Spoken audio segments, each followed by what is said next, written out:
Hi there, Julie Cross here, answering some questions about the tour and what happens at a Julie Cross show and who should come, etc. So the question I want to answer today is, should I bring my teenagers?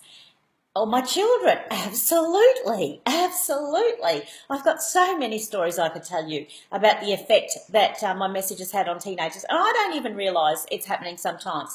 And sometimes it has been younger children, so I leave that up to you as to what age you think should come. You know, I've had young as 7 and 8 sit there. It is a long time for them to sit, I admit that, but one lady brought her 7-year-old, and she just bought a iPad with him because she couldn't get a babysitter, and she asked if he could just sit in the room with her, and I said, of course. So he sat there on his iPad. Well, next thing you know, he's put that iPad down. It was in the first 20 minutes, and he was just glued to me. It was the cutest thing. And she messaged me the next day to tell me that, you know, he put the Sparkle Chorus up in his room. He's been singing the song. He's been talking about what he learnt. I would never have got that he would got that. So I don't always get what they might or might not get out of it. But 15-year-olds messaged me the next day telling me about the effect that it had on them, and that they wish that all their friends could hear these messages, and how inspired they were. So, you know, I've had this little girl when I spoke at another event, and I asked for a volunteer at the end of it, and this young lady got up, and it was at a school, and she kind of grabbed her school uniform and nervously walked up to the stage, and I think the whole room went really quiet as she walked up. And then she walked up, and I'd asked somebody to come up and sing the Sparkle Chorus for a prize, and she sang the song, and the room just erupted. And a teacher told me after, I'm going to tear you. A teacher told me afterwards that she would have been voted the least most likely student to have got up and done that. She has lived in various foster homes, had a really tough life up till now, and so they were just so, and the teacher was crying because she was just so excited to see that she had felt so empowered in that moment. Just so many stories that I could tell you. Now, I don't profess to tell your children anything that you don't. I'm not saying that you don't share these amazing messages with your children every day.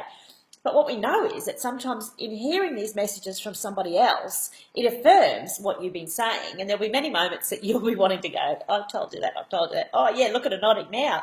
Oh, Julie says it. Look at her going, oh, yeah, never mind that I've been saying it for the last 5 years. So I know that, you know, there will be a bit of frustration back from you.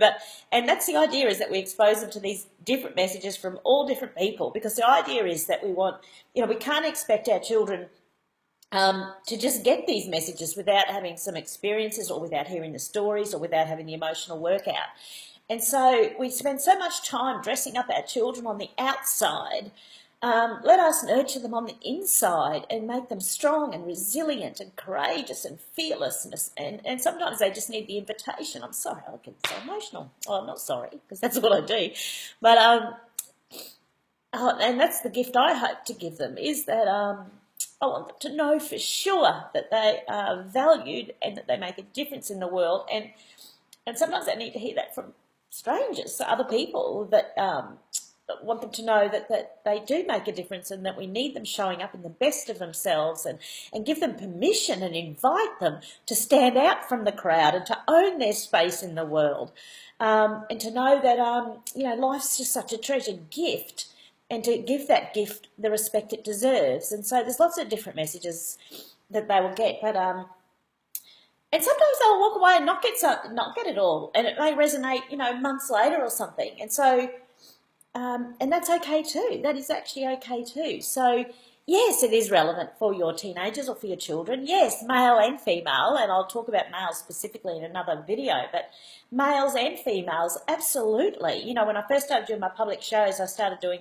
mothers and daughters events, and they resonated so well. And then the mothers would leave, say, but no, my sons need to hear this. And then it would be, well, my husband needs to hear this. And so that's why we do the family shows, so it's open to everybody. So, and what a great, and you know, the other wonderful thing about hearing these messages with the children is it starts new conversations. Different conversations start happening around the dinner table at night, and it sparks more in-depth conversations as a family around these topics, which involves the dads as well, and that's really important as well. So love to see your children there, of course.